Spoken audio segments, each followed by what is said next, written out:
आज इस बात से अचंभित हैं, ना हम लोगों के पास संसाधन है, ना हम लोगों के पास बहुत ज्यादा पैसा है और ना ही बहुत ज्यादा हम लोगों के पास पूंजी है।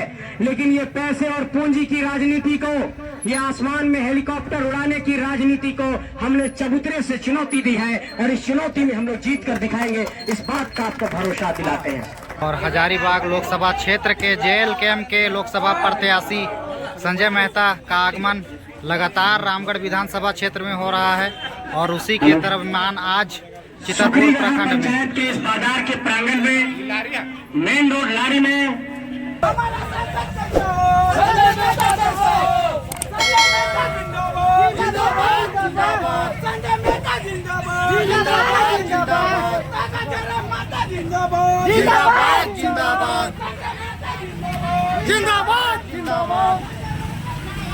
जिंदाबाद जिंदाबाद।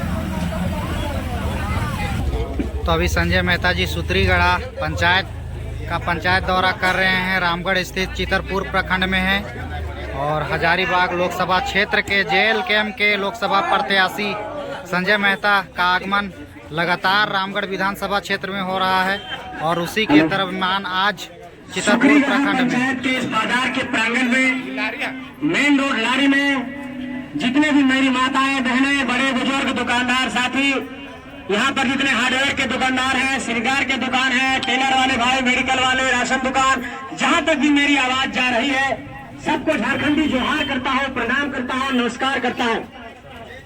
और सभी लोगों से ये कहना चाहता हूँ कि आज की तारीख में हम लोग झारखंड की बात कर रहे हैं। लोगों को ये लगता होगा कि ये लोकसभा का चुनाव है और ये लोकसभा के चुनाव में नेशनल एजेंडा होता है, राष्ट्रीय एजेंडा होता है। तो ये झारखंड और झारखंड की बात करने वाले ये झारखंडी लोग कौन है? तो मैं ये कहना चाहता हूँ कि ये आपका भाई संजय मेहता हजारीबाग के बड़ी से चल करके आया है और आज हजारीबाग लोकसभा में एक प्रत्याशी के तौर पर एक दावेदारी हम लोगों ने पेश की है और हमारे भाई टाइगर राम महतो ने गिरिडीह से अपनी दावेदारी पेश की है।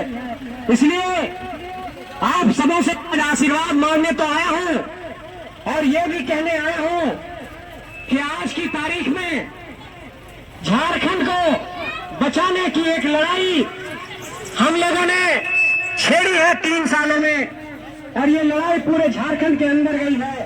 तो आप लोगों को 4-5 मुद्दे पर यह कहना चाहता हूं कि किस तरीके से आपको इस बार राष्ट्रीय एजेंडा पर नहीं, इस बार झारखंड के पर वोट करना चाहिए।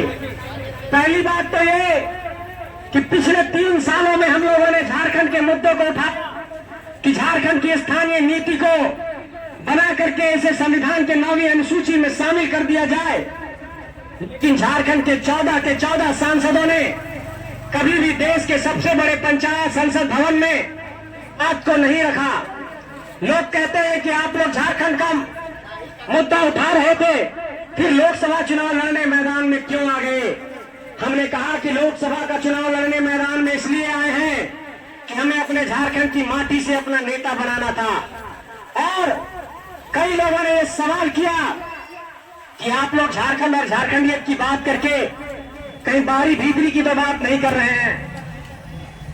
लेकिन हम लोगों ने यही कहा कि अगर 15 नवंबर 2000 की तारीख को अगर बिहार से अलग होकर ये झारखंड अलग राज्य बना है तो ये 14 लोकसभा के सीटों पर, ये 81 विधानसभा के सीटों पर और ये 6 राज्यसभा की सीटों पर झारखंडी लोगों का अधिकार है और अगर हमारे नेतृत्व को छीना जाएगा तो हम इसके खिलाफ आवाज उठाएंगे। और आप देखा होगा कि हमारे दबाव का ये परिणाम रहा कि आज दिल्ली के बड़े बड़े राष्ट्रीय राजनीतिक दलों ने कम से कम इस बात की शुरुआत की है कि स्थानीय लोगों को वो टिकट देने के लिए सोच रहे हैं। और मैं ये मानता हूं कि हमारे संगठन की पहली जीत यहीं पर हो गई कि हमारी आवाज दिल्ली तक गई और लोगों ने इस बात पर चिंतन किया है।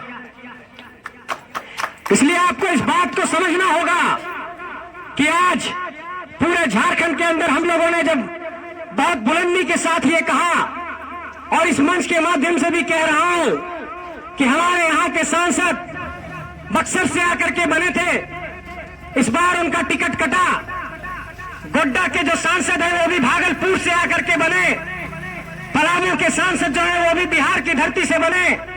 चतरा में आजादी के बाद से कोई स्थानीय सांसद नहीं बना था। हम लोगों ने आवाज बुलंद की तो किसी स्थानीय को टिकट दिया गया। आपने देखा होगा कि रांची के भी सांसद हमारे माटी से नहीं है। तो मैं ये सवाल पूछना चाहता हूं कि झारखंड की माटी बांझ नहीं हुई है। आपको अपना नेता अपनी माटी से निकालना होगा और इस बात पर आपको सोचना होगा। और ये जो बार बार दिल्ली वाले लोग झारखंड में आकर के सिर्फ आपके कोयले पर नजर रखते हैं, आपके अवरख पर नजर रखते हैं, आपके खनिजों पर नजर रखते हैं, आपके संसाधनों पर नजर रखते हैं, आपके यूरेनियम पर नजर रखते हैं, ये दिल्ली वाले लोग झारखंड का कल्याण नहीं करेंगे। इसलिए आपको इस बात पर सोचना होगा कि दिल्ली का फैसला सुकड़ीगढ़ा से होगा, इसी लारी से होगा। और बार बार दिल्ली ये नहीं तय करेगा कि झारखंड में कौन सांसद बनेगा। और झारखंडी माटी के साथ इस बात को भी आपको गौर करना होगा कि सिर्फ टिकट देने की कवायद से ही सारी बातें पूरी नहीं हो जाएगी। कवायद इस बात से पूरी होगी, क्या उसे स्वतंत्र नेतृत्व का अवसर दिया जाएगा या सिर्फ वो सांसद आपके रिमोट कंट्रोल की तरह काम करेगा। इस बात को भी आपको समझना है। इसलिए आपको झारखंड की माटी से अपना नेतृत्व करता दीजिए, जो देश के सबसे बड़े पंचायत लोकतंत्र के मंदिर में जाकर के जनता की आवाज को बुलंद कर सके। और लोग हम लोगों से ये लगातार कह रहे हैं कि पिछले 3 सालों में झारखंड के 32,623 गांवों ने, आप नौजवानों ने एक बड़ा संगठन किया और सभी आज इस बात से अचंभित हैं। ना हम लोगों के पास संसाधन है, ना हम लोगों के पास बहुत ज्यादा पैसा है और ना ही बहुत ज्यादा हम लोगों के पास पूंजी है। लेकिन ये पैसे और पूंजी की राजनीति को, ये आसमान में हेलीकॉप्टर उड़ाने की राजनीति को हमने चबूतरे से चुनौती दी है और इस चुनौती में हम लोग जीत कर दिखाएंगे। इस बात का आपको भरोसा दिलाते हैं। इसलिए ये कहना चाहते हैं कि आइए झारखंड और झारखंडियत के मुद्दे पर इस बार वोट करिए।